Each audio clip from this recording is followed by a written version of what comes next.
हाँ, सीमा चौधरी, निधि, दर्शिता राणा, निकिता शर्मा, रेखा Chaudhary.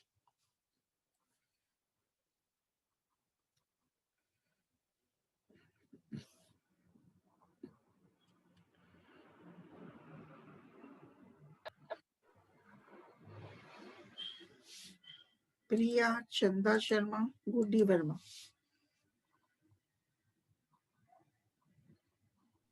Good morning ma'am. Morning बेटा, good morning. Chanda Sharma, Guddi Verma. Good morning ma'am. Morning बेटा, मनीषा शर्मा, लवली राज।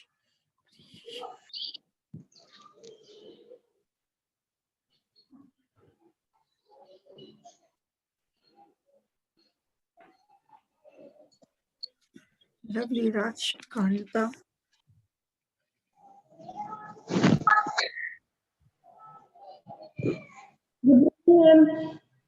Priyanka, Bhavna, taxi.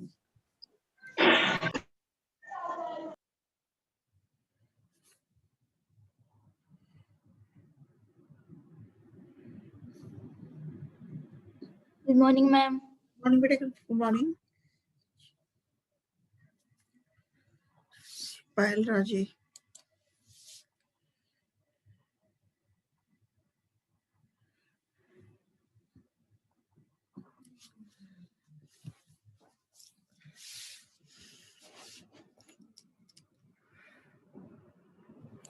Ma'am Lovely Raj की प्रेजेंट लगा दी क्या? किसकी किसकी? लवली राज। Yes ma'am. लगा दी बेटा, लवली राज लगा दी बेटा आपकी। Okay ma'am.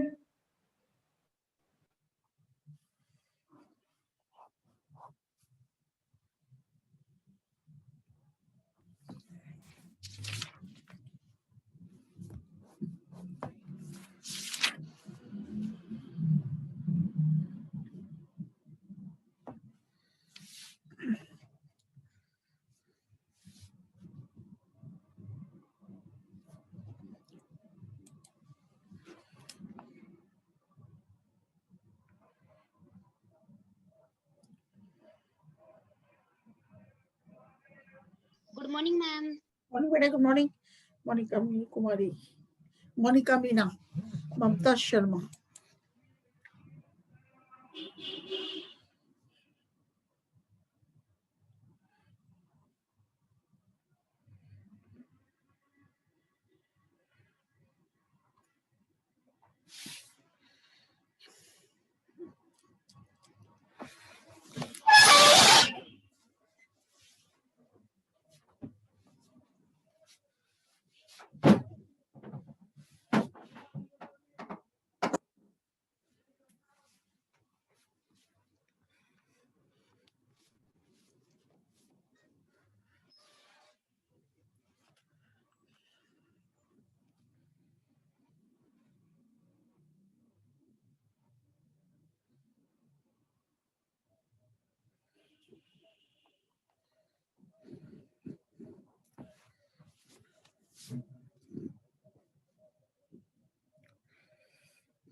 अब अपन स्टार्ट करेंगे। कितने हो गए? 9:08 हो गए, है ना।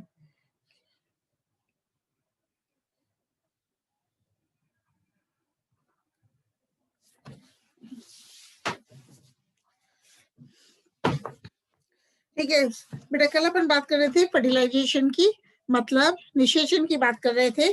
तो अपन आज देखेंगे path of the pollen tube, मतलब पराग नलिका का मार्ग क्या होता है, तो परागकण के अंकुरण के पश्चात बनने वाली पराग नलिका पहले तो अपना मार्ग वर्तिकाग्र के स्टिग्मैटिक पेपिला में उभरों के बीच बनाती है तथा इसके बाद यह वर्तिका के ऊतकों के बीच से वृद्धि करती हुई नीचे की ओर अर्थात बीजांड की तरफ बढ़ती जाती है। बेटा जैसे ही बेटा जब पराग कण मतलब पॉलन ग्रेन जर्मिनेट हो जाता है तो पॉलन ग्रेन के जर्मिनेशन से क्या बनती है, पराग नलिका बनती है, पॉलन ट्यूब बनती है और ये पॉलन ट्यूब वर्तिकाग्र जो होता है, स्टिग्मा जो होता है, उसके स्टिग्मैटिक पेपिला के बीच से गुजरती है। मतलब पॉलन ट्यूब अपना मार्ग स्टिग्मैटिक पेपिला के बीच बनाती है तथा उसके बाद ये पॉलन ट्यूब वर्तिका मतलब स्टाइल के ऊतकों के बीच से वृद्धि करती है अर्थात बीजांड की तरफ बढ़ती जाती है। तो विभिन्न आवृतबीजी पादपों में वर्तिका की लंबाई में विभिन्नता पाई जाती है। जैसे कि बेटा आर्जीमोन है, उसमें वर्तिका पूर्णतः अनुपस्थित होती है। In Argemone the style is totally absent. इस कारण पराग नलिका पेपिला के बीच में से होती हुई सीधे ही बीजांड तक पहुंच जाती है, जबकि मक्का में मेज में वर्तिका स्टाइल अधिक लंबी होती है, अतः यहाँ पराग नलिका का मार्ग भी उतना ही लंबा होता है। तो पराग नलिका पॉलन ट्यूब की वृद्धि वर्तिका की आंतरिक बनावट से प्रभावित होती है। वर्तिका में विशेष प्रकार की कोशिकाएं पाई जाती हैं। अपन देखते हैं बेटा, some special types of cells are found in the style and the special types of tissues or cells are called as transmitting tissues। मतलब वर्तिका में स्टाइल में विशेष प्रकार की कोशिकाएं पाई जाती हैं जिनको प्रेषण ऊतक इंग्लिश में ट्रांसमिटिंग टिश्यूज कहते हैं और उनकी उपस्थिति सघनता अथवा विरलता या पूर्णतः अनुपस्थिति भी पराग नलिका की वृद्धि को प्रभावित करने वाले कारक हैं। तो ट्रांसमिटिंग टिश्यूज प्रेषण ऊतक की उपस्थिति के आधार पर आवृतबीजी पौधों में 3 प्रकार की वर्तिकाएं पाई जाती हैं। मतलब इन angiospermic plants 3 types of styles are found on the basis of the presence of transmitting tissues। एक तो है बेटा खुली वर्तिका ओपन स्टाइल, दूसरी है आधी बंद वर्तिका हाफ क्लोज्ड स्टाइल, तीसरी है क्लोज्ड स्टाइल मतलब बंद नलिका।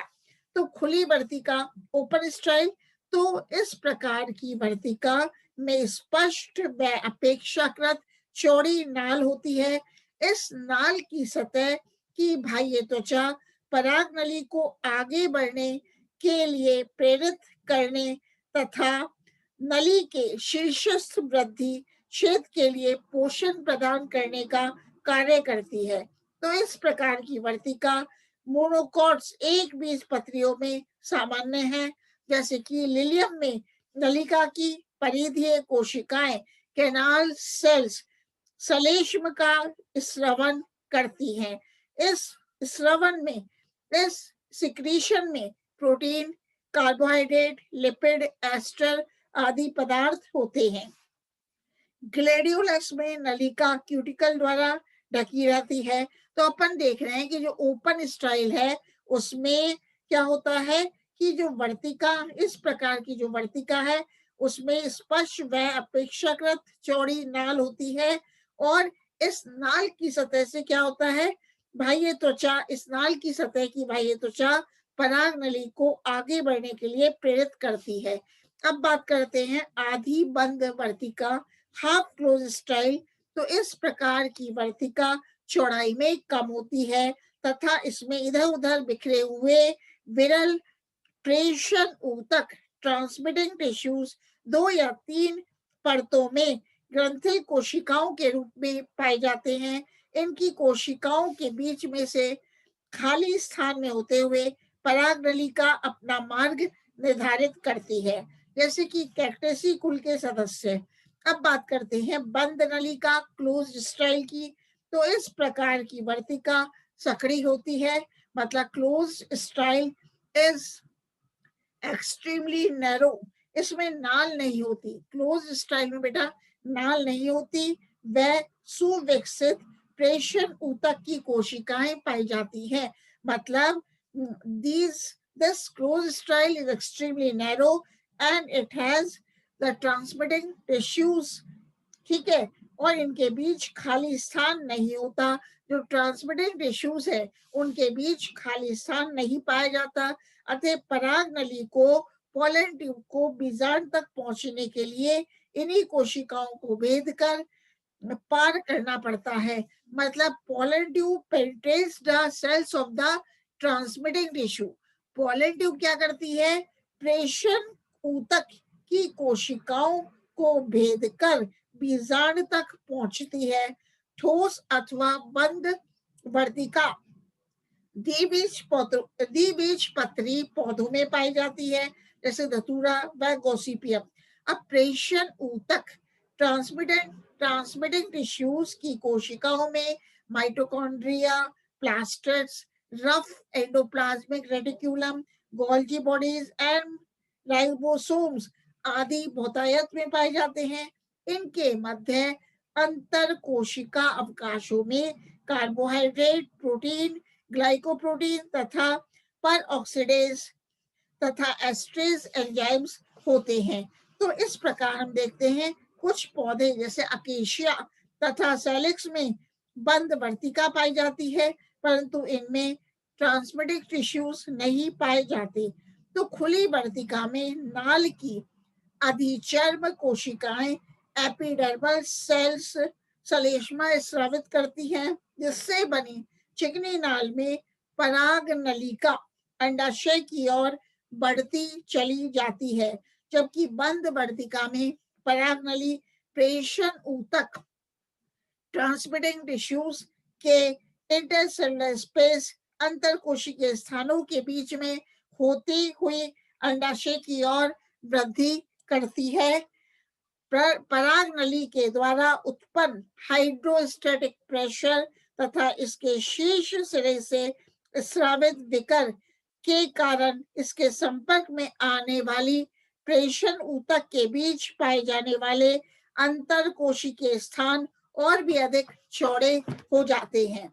अब बात करते हैं entry of pollen tube in the ovule, पराग नलिका का बीजांड में प्रवेश। तो अपन देखेंगे पराग नलिका वर्तिका को पार कर अंडाशय में पहुंचती है तथा अंडाशय में स्थित बीजांड में बीजांड द्वार या किसी अन्य माध्यम से प्रवेश करती है। तो विभिन्न आवृतबीजी पौधों में बीजांडों में पराग नलिका का प्रवेश 3 प्रकार से हो सकता है। मतलब pollen tube enters in the ovule of the angiospermic plants through three ways। मतलब एक तो है बेटा पोरोगेमी, इसको कहते हैं बीजांड द्वारीय प्रवेश, पोरोगेमी बीजांड द्वारीय प्रवेश। दूसरा है चलेजोगेमी, निभागीय प्रवेश, चलेजोगेमी। तीसरा है माध्य प्रवेश, इसको कि बीजोगेमी कहते हैं। अब पहले बीजांड द्वारीय प्रवेश किसे कहते हैं? तो अधिकांश एंजियोस्पर्मिक प्लांट्स में पोलन ट्यूब बीजांड द्वार में से होकर बीजांड में प्रवेश करती है। बेटा जो पराग नलिका है, pollen tubes enters into the ovule through the micropyle, and when the pollen tube enters inside the ovule through the micropyle, then it is called as porogamy। जब पराग नलिका बीजांड द्वार में से होकर बीजांड में प्रवेश करती है तो इसे बीजांड द्वारीय प्रवेश कहते हैं। तो पराग नलिका के प्रवेश के लिए यह सुविधाजनक मार्ग है। तो अनेक साइंटिस्ट के अनुसार, अनेक वैज्ञानिकों के अनुसार पराग नलिका अंड द्वारी प्रवेश सहायक कोशिकाओं के तंतु रूप समुच्चय द्वारा स्रावित रासायनिक पदार्थों द्वारा निर्देशित होता है, परंतु अनेक पौधों में सहायक कोशिकाओं की अनुपस्थिति में भी परागनलिका का बीजांड में प्रवेश होता है, इसलिए ये मत मान्य नहीं है।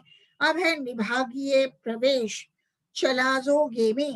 तो इस प्रक्रिया में परागनलिका निभागीय सिरे की ओर से भ्रूण कोश तक पहुंचती है। मतलब जो परागनलिका है, pollen tubes enters inside the ovule or pollen tube reaches the embryo sac. Pollen tube reaches the embryo sac through the chelazal end. जो परागनलिका है वो निभागीय सिरे की ओर से भ्रूण कोश तक पहुंचती है और यह प्रक्रिया सर्वप्रथम कैजुराइना में ज्ञात हुई थी। इसके बाद एमेंटिफेरी वर्ग के अनेक पादपों में परागनलिका का निभागीय प्रवेश चलाजल एंड चलाजोगेमी, परागनलिका का निभागीय प्रवेश देखा गया है। अब बात करते हैं व्हाट इज बीजोगेमी, माध्य प्रवेश किसे कहते हैं। तो इस प्रक्रिया में परागनली बीजांड के पार्श्वीय भाग में इंटेग्यूमेंट्स अध्यावरणों से होती हुई भ्रूण कोश तक पहुंचती है। मतलब pollen tube reaches the embryo sac by making its entry to the integuments। इस प्रकार का परागनली प्रवेश कुकुरबिटेसी के सदस्यों में देखा गया है। वह एल्कीमेला या एल्कीमिला एवं सिरकास्टर सिरकास्टर नामक पौधों में देखा गया है। इसके अतिरिक्त परागनलिका के बीजांड में प्रवेश में अनेक विविधता देखी गई है। कुछ पौधों जैसे अकेशिया में बीजांड के अध्यावरण बहुत छोटे होते हैं तथा बीजांड काय का ऊपरी हिस्सा अनावृत रहता है, अर्थात बीजांड द्वार नहीं बन पाता। ऐसी स्थिति में परागनली बीजांड काय के ऊपरी हिस्सों से भीतर की ओर प्रविष्ट होती है, जैसे कि पिस्टेसिया में परागनली फ्यूनिक्यूलस बीजांड वृंत से प्रवेश करती है। इसी प्रकार यूट्रिक्युलेरिया में भ्रूण कोशी बीजांड द्वार के बाहर आ जाता है। ऐसी अवस्था में परागनली सीधे ही इसके संपर्क में आ जाती है। अब है लोरेंथेसी कुल में, इन द फैमिली लोरेंथेसी कुल में अध्यावरणों का निर्माण नहीं होता तथा भ्रूण कोश लंबाई में वृद्धि करके वर्तिका के निचले हिस्से तक पहुंच जाता है। अब बात करते हैं entry of pollen tube in the embryo sac, परागनलिका का भ्रूण कोश में प्रवेश। तो बीजांड द्वार से होकर परागनलिका भ्रूण कोश तक पहुंचती है। परागनलिका बीजांड में किसी भी प्रकार से प्रविष्ट हो, परंतु भ्रूण कोश में इसका प्रवेश सदैव माइक्रोपाइलस एंड बीजांड द्वारीय सिरे से होता है। मतलब कहने का मतलब है the pollen tube makes its entry in the embryo sac through the micropylar end, क्योंकि अंड समुच्चय इसी सिरे पर पाया जाता है। तो भ्रूणकोश में एम्ब्रियो सैक में परागनली निम्न प्रकार से प्रवेश कर सकती है। पहला है अंड कोशिका एवं एक सहायक कोशिका के मध्य। परागनली किसके पीछे प्रवेश कर रही है? अंड कोशिका एग सेल तथा एक सहायक कोशिका सिनर्जिड सेल के मध्य। दूसरा है भ्रूण कोश की भित्ति तथा एक सहायक कोशिका के मध्य से अथवा किसी एक सहायक कोशिका को भेदते हुए। तो फोगोपाइरम जैसे है, फेगोपाइरम कह लो आप, क्योंकि स्पेलिंग है FAGOPYRUM। फेगोपाइरम में परागनलिका अंड कोशिका एवं सहायक कोशिका के मध्य से प्रवेश करती है। इसी प्रकार कार्डियोस्पर्मम में पोलन ट्यूब परागनली को सहायक कोशिका एवं भ्रूणकोश भित्ति के मध्य से प्रवेश करते देखा गया है।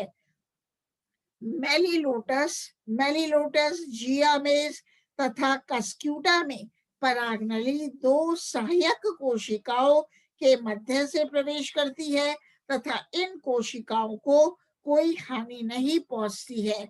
इसके विपरीत एरेलिएसी कुल के सदस्यों में प्रवेश के दौरान एक अथवा दोनों सहायक कोशिकाएं नष्ट हो जाती हैं और निलंबों में परागनली के प्रविष्ट होने से पूर्व ही सहायक कोशिकाएं नष्ट हो जाती हैं। तो इलेक्ट्रॉन माइक्रोस्कोप द्वारा किए गए अध्ययनों से यह निश्चित हो चुका है कि सहायक कोशिकाएं परागनली के भ्रूणकोश में प्रवेश तथा नर युग्मकों के भ्रूणकोश में प्रकीर्णन को भी निर्धारित करती हैं। दो सहायक कोशिकाओं में से एक सहायक कोशिका परागनली के भ्रूणकोश में प्रवेश करने से पूर्व ही डिजनरेट हो जाती है, अपहिरासत हो जाती है। तो परागनली दो सहायक कोशिकाओं के बीच से भ्रूणकोश में प्रवेश करती है तथा कुछ दूरी तय करने के बाद अपहिरासित सहायक कोशिका के फिलीफॉर्म एपरेटस द्वारा परागनली का उसमें प्रवेश करती है। अब बात करते हैं discharge of male gametes and their movements, नर युग्मकों का विसर्जन एवं गति। तो अपन देखते हैं कि वैसे तो इस बारे में अभी तक पूर्ण जानकारी प्राप्त नहीं है कि परागनलिका से नर युग्मक किस प्रकार मुक्त होते हैं, परंतु यह देखा गया है कि पोलन ट्यूब परागनलिका सहायक कोशिका में तंतु रूपी समुच्चय से होकर कोशिका द्रव्य में प्रवेश करती है। मतलब सहायक कोशिका के कोशिका द्रव्य में पहुंचने पर परागनली के शीर्ष अथवा उपांतस्थ स्थिति पर एक छिद्र उत्पन्न होता है। बेटा क्या होता है, जैसे ही परागनली या पोलन ट्यूब कोशिका द्रव्य किसके सहायक कोशिका सिनर्जिड सेल के साइटोप्लाज्म में पहुंचती है तो पोलन ट्यूब के शीर्ष पर एक छिद्र उत्पन्न होता है और कुछ पौधों में परागनलिका का शीर्षस्थ भाग एंजाइम्स के प्रभाव से विघटित हो जाता है, अर्थात इनमें छिद्र का निर्माण नहीं होता है, जैसे कि लाइनम है, लाइकोपर्सिकम। तो छिद्र द्वारा कोशिका द्रव्य का कुछ भाग तथा दोनों नर युग्मक कायिक या नलिका केंद्रक अपहिरासित सहायक कोशिका में विमुक्त हो जाते हैं। अपहिरासित सहायक कोशिका का जीव द्रव्य तथा परागनलिका का जीव द्रव्य आपस में मिश्रित नहीं हो पाते हैं। सहायक कोशिका का जीव द्रव्य बीजांड द्वार की ओर तथा परागनलिका का जीव द्रव्य निभागी छोर की ओर रहता है। नर युग्मकों में अमीबीय अथवा निष्क्रिय गति पाई जाती है, मतलब male gametes show amoeboid movement और पैसिव मूवमेंट। एक नर युग्मक अंड की ओर तथा दूसरा नर युग्मक पोलर न्यूक्लियस की ओर गमन करता है। मतलब two male gametes are formed. One of the male gametes moves towards the egg and the other male gametes moves towards the polar nucleus. Male gamete नर युग्मक अंड की भित्ति के जिस स्थान पर उसके संपर्क में आता है वहां पर उभयनिष्ठ भित्तियों की निरंतरता अनेक स्थानों पर टूट जाती है, जिसके फलस्वरूप अनेक छिद्र बन जाते हैं। नर युग्मक इन छिद्रों द्वारा अंड कोशिका में प्रवेश करता है। दूसरा नर युग्मक सहायक कोशिका के निभागी छोर की भित्ति के संपर्क में आता है। संपर्क स्थल पर भित्तियों के विलीन होने से नर युग्मक केंद्रीय कोशिका में प्रवेश कर जाता है।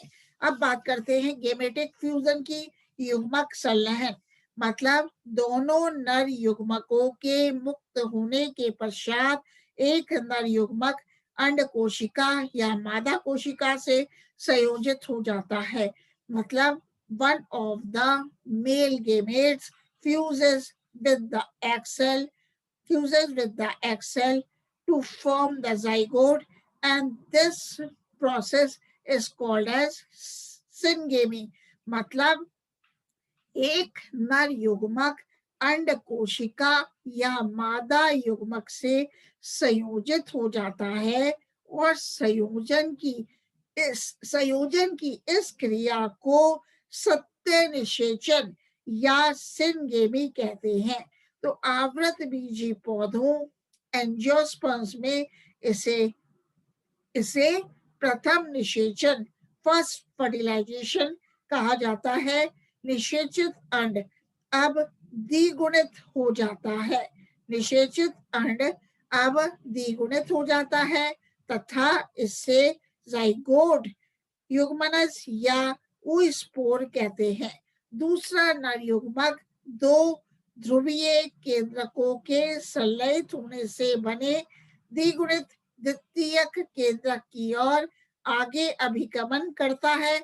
वह इससे फ्यूज हो जाता है, संयोजित हो जाता है, जिसके परिणाम स्वरूप एक त्रिगुणित प्राइमरी एंडोस्पर्म न्यूक्लियस बनता है।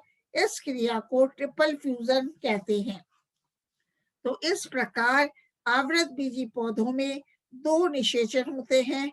एक तो है सत्य निषेचन सिनगेमी। सिनगेमी किसे कहते हैं? नर युग्मक अंड कोशिका से संयोजित हो जाता है और निषिक्तांड का निर्माण करता है।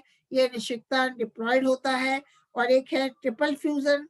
तो ट्रिपल फ्यूजन किसे कहते हैं? त्रिसंलयन, त्रिक संयोजन। तो नर युग्मक है वो द्वितीयक केंद्रक के साथ संयोजित होकर भ्रूणपोष केंद्रक एंडोस्पर्म न्यूक्लियस का निर्माण करता है। तो सत्य निषेचन सिनगेमी प्लस ट्रिपल फ्यूजन को डबल फर्टिलाइजेशन कहते हैं, दिक निषेचन कहते हैं। तो यह कहा जा सकता है कि पादप जगत में डबल फर्टिलाइजेशन एवं त्रिसंयोजन की प्रक्रिया पर आवृत बीजी पौधों का एकाधिकार है। यह अन्य पादप समूह में नहीं पाया जाता।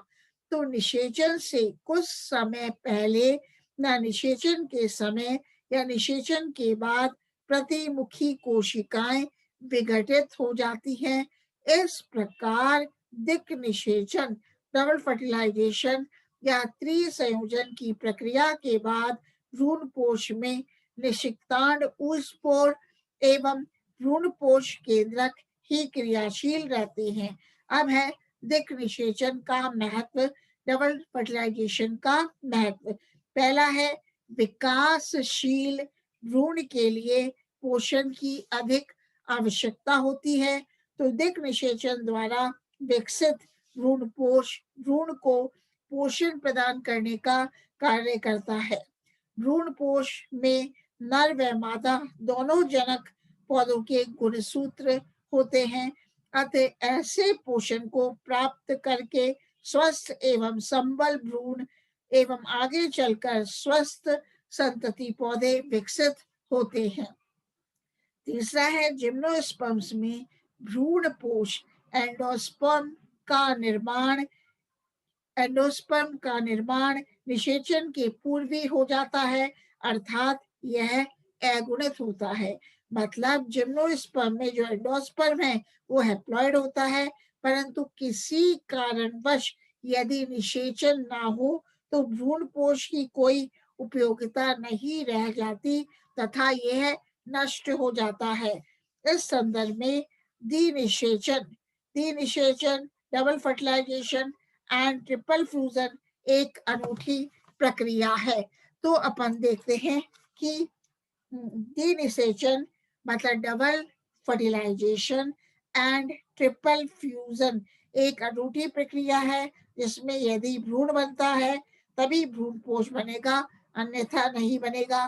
तो चौथा है आवृत बीजी पौधों के भ्रूण कोश में जो त्रिक संयोजन, आवृत बीजी पौधों के भ्रूण कोश में जो त्रिक संयोजन से बनता है, अधिक मात्रा में खाद्य पदार्थ संचित रहते हैं, अतः विकासशील भ्रूण को पर्याप्त मात्रा में पोषण उपलब्ध होता है। अब बात करते हैं मल्टीपल फ्यूजन एंड पॉलीस्पर्मी की, बहु संयोजन एवं बहु शुक्राणुता की। तो सामान्य अवस्था में एक भ्रूण कोश में, एक एम्ब्रियोसैक में केवल एक ही परागनलिका प्रवेश कर 2 युग्मकों को विसर्जित करती है, परंतु अनेक पौधों में इससे भिन्न अवस्था भी अपवाद के रूप में पाई जाती है।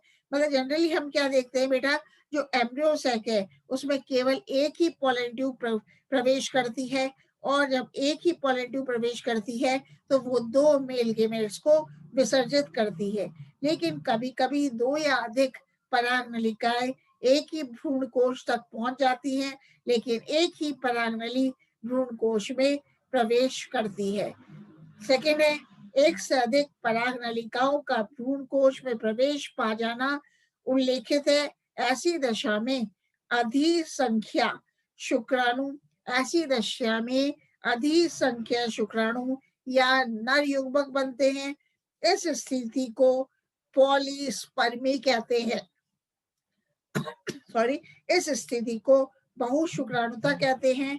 कभी कभी एक परागनलिका में 2 से अधिक नर युग्मक भी बन जाते हैं। अब एग्जाम्पल लेते हैं कस्क्यूटा एपिथाइमम। कस्क्यूटा एपिथाइमम में निषेचन के पूर्व 3 तथा हीलोसिस में 4 तथा क्रीपिस कैपिलरिस में भ्रूण कोश में नर युग्मकों के 5 युग्म पाए जाते हैं। क्या बताया? कस्क्यूटा एपिथाइमम में निषेचन के पूर्व 3 तथा हीलोसिस में 4 एवं क्रीपिस कैपिलरिस में भ्रूण कोश में नर युग्मकों के 5 युग्म पाए जाते हैं। असंख्य नर युग्मकों में से एक से अधिक नर युग्मक के अंड कोशिका से संयोजित होने से बहुगुणित संतति बनती है, जैसे कि सजिटेरिया ग्रेमिना व क्रीपिस कैपिलरिस। इसके अतिरिक्त नाइजेला आर्वेन्सिस व में प्रतिमुखी कोशिका का निषेचन पाया गया है। अब ये अपना टॉपिक हो गया आज कंप्लीट, ठीक है। और किसी को कल कर देंगे। अब चैट पे क्या मैसेज आया है एक बार देखते हैं बेटा। हाँ बेटा, कांता लगा दी आपकी प्रेजेंट, लगा दी। कांता ने मैसेज भेजा है बेटा, प्रेजेंट लगा देना। मैम मीनू की भी लगा दो। मीनू कुमारी पहले लगा दी आपकी। मीनू कुमारी